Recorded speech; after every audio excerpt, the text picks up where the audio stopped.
Hey everyone, Richard here with our first HDR comparison video based on Forza Motorsport 7. Now this is more of a proof of concept as opposed to a full-on analysis, as we look to integrate high dynamic range into our workflow.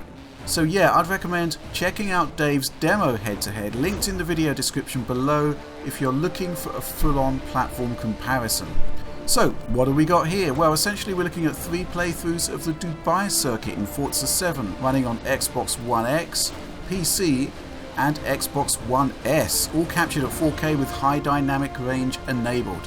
Now, regular viewers will have noticed that we've been publishing occasional HDR videos, and we're looking to do more of them, and to more fully integrate HDR into the work we produce.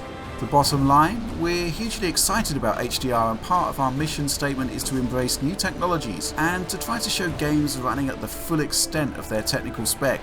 Now the question really is whether you're actually seeing HDR here in all of its glory. Now on a standard YouTube player, on a standard screen, a tone-mapped video is displayed, which is essentially our HDR work converted back into SDR. So in which case what you're seeing is a standard, fairly unexciting head-to-head of the 3 versions of the game. However, if you run this on the YouTube app on an HDR-capable 2016 or 2017 Samsung TV, you should be getting the full experience.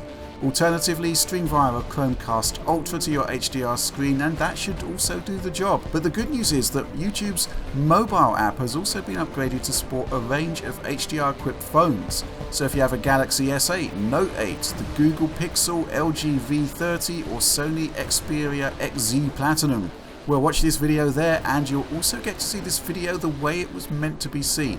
Fingers crossed that the new iPhone X also gets the upgrade. The more people that can see HDR video, the better.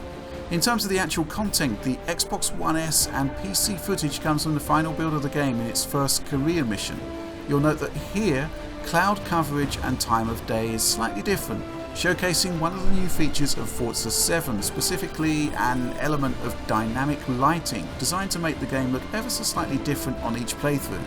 The origin of the Xbox One X footage is intriguing. It actually hails from E3, where Microsoft mistakenly set its development consoles to HDR output, ensuring that many outlets went away with footage that looked grey and washed out if it wasn't processed as an actual HDR source. Interesting to note that lighting differences aside, not much has changed in the intervening months.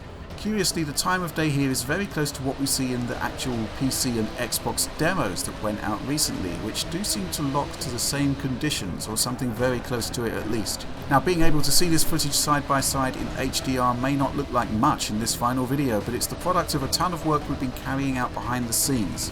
Adobe Premiere, our editing tool of choice, doesn't properly support HDR at all, which has proved quite challenging. So with that, the next step being able to composite footage, insert logos, even the basics like that have taken time to resolve. Every single element, be it platform logos, overlaid text or frame rate graphs, these are all SDR assets that need to be remapped into HDR. So with that in mind, I'd like to give a shout out to our friend Matthew Falconer, an HDR expert whose invaluable advice has made this next step in our workflow possible.